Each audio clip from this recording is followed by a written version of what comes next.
Bulldozer वाली पहचान के साथ विकास दिखने लगा नया चेहरा। मुस्लिम बहुल जिले में लगातार दौरे, योजनाओं का खोला खजाना। सौगात से बदलेगा चुनावी समीकरण या नहीं? क्यों बढ़ी सियासी हलचल? सड़क से अस्पताल और राशन से आवास तक हर योजना पर दिया जोर। क्या 2027 से पहले बीजेपी ने चल दिया है सबसे बड़ा दांव? छाई जोरों पर चर्चा। जाकी रही भावना जैसी, प्रभु मुहूर्त देखी दिन तैसी। यानी हर इंसान अपनी सोच के हिसाब से तस्वीर देखता है।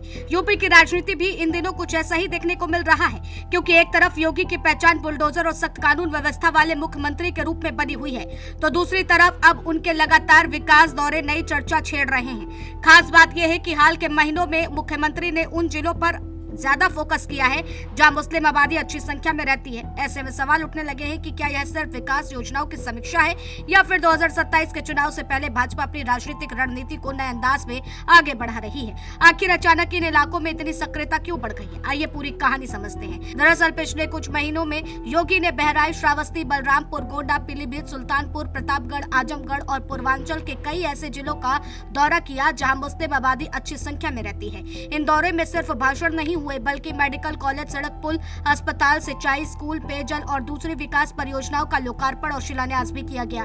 भाजपा अब यह संदेश देने की कोशिश कर रही है कि सरकार की योजनाएं किसी जाति या धर्म के लिए नहीं, बल्कि हर पात्र नागरिक के लिए है। सरकारी आंकड़ों के अनुसार प्रधानमंत्री आवास योजना, आयुष्मान भारत, उज्ज्वला योजना, मुफ्त राशन, किसान सम्मान निधि और हर घर नल जैसी योजनाओं का लाभ पात्रता के आधार पर दिया जा रहा है।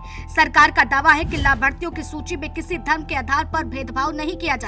मुस्लिम बहुल क्षेत्रों में भी हजारों परिवार इन योजनाओं से जुड़े हैं। हाल के दौरे में मुख्यमंत्री ने कई बार अधिकारियों को निर्देश दिए कि विकास कार्यों में किसी भी प्रकार का भेदभाव नहीं होना चाहिए और योजनाओं का लाभ अंतिम व्यक्ति तक पहुंचे। भाजपा इसी मॉडल को अपने राजनीतिक संदेश का हिस्सा बना रही है। इसी के साथ एक दूसरी तस्वीर भी दिखाई देती है। अवैध कब्जों पर बुलडोजर कार्रवाई, माफिया और अपराधियों के खिलाफ सख्त अभियान और कानून व्यवस्था पर सरकार की कठोर नीति लगातार जारी है।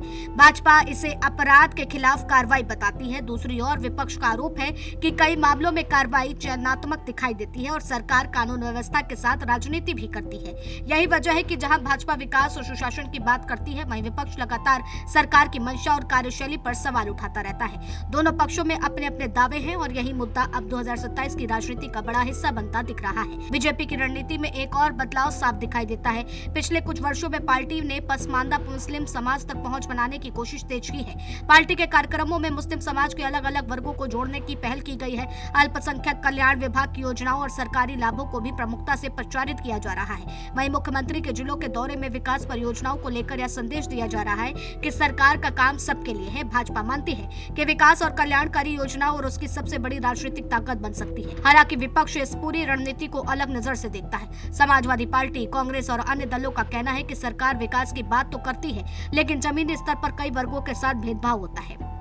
विपक्ष राम मंदिर चढ़ावा, बेरोजगारी, महंगाई और सामाजिक मुद्दों को उठाकर सरकार को घेरने की कोशिश कर रही है। दूसरी तरफ भाजपा अपने विकास कार्यों, एक्सप्रेसवे, मेडिकल कॉलेज, निवेश, कानून व्यवस्था और जन कल्याण योजनाओं को जनता के सामने रख रही है। यानी एक तरफ विकास का दावा है तो दूसरी तरफ और उसी दावे पर राजनीतिक सवाल भी। 2027 के चुनाव अभी दूर है, लेकिन अभी से चुनावी बिसात बिछती हुई नजर आ रही है, जहां योगी के लगातार दौरे मुस्लिम बहुल इलाके में जाकर के सीधे तौर पर विकास परियोजनाओं से लेकर के सरकारी योजनाओं के लाभ को पहुंचाने का संदेश सीधे तौर पर दिया जा रहा है। अब इसको देखते हुए यही लगता है कि इस बार बीजेपी केवल अपनी पारंपरिक राजनीति पर टिक करके नहीं, बल्कि आगे की नई रणनीतियों पर भी काम करना शुरू कर चुकी है। वहीं विपक्ष इन सारी चीजों को केवल चुनावी रणनीति और एक नैरेटिव बताने की कोशिश कर रहा है। अब ऐसे में सबसे बड़ा सवाल यही है कि जिस तरह से बीजेपी की रणनीति है, और क्या ये वाकई में विकास का ये जो मॉडल है वो मुस्लिम समाज के एक तबके तक पहुंच करके क्या रंग दिखा पाएगा? हालांकि ये तो आने वाला वक्त ही बताएगा। 2027 के चुनाव ही में होने वाला निर्णय इस सारी चीज़ों को बताता हुआ नजर आएगा। लेकिन फिलहाल अभी रणनीति से लेकर के सियासत दोनों ही भारी होती हुई नजर आ रही है।